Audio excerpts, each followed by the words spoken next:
Pse kemi thirrur te kuvendi protestën e të enjtes në orën 18 kundër korrupsionit dhe varfërisë?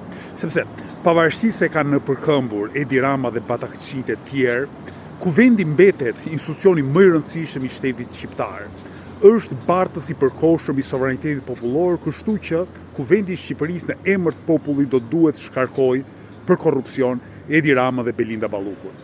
Nga ana tjetër dikush mund të thotë që po Edi Rama i ka 80 deputet servil, kështu që kot e keni. Mos harroni diçka. Qofse ne bëjmë me mira në protestën e të enjtes, Edi Rama do ta braktisin të vetën. Fundja, kur kanë tradhtuar Jul Cezarin, lere më ç'mund t'i bëjmë një Honxho Bonxhoje si Edi Rama.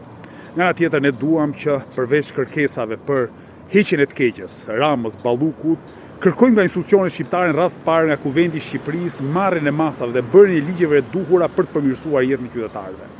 Kemi vite që kërkojmë vendosjen e minimumit jetik si kusht për rritjen substanciale të pensioneve, po ashtu kërkojmë rritjen e shpenzimeve publike në shëndetësi dhe në arsim deri në 5 dhe 4% të prodhimit të brendshëm bruto, si dhe duam që minatorët ish minatorët të marrin hakun e tyre duke vendosur me ligj statusin e minatorit. Për gjitha këto arsye, ju ftoj përsëri që të enjte në orën 18 të bëhemi me mira, një popull i tërë, kundër korrupsionit, kundër padrejtësive dhe për shtet të së drejtës.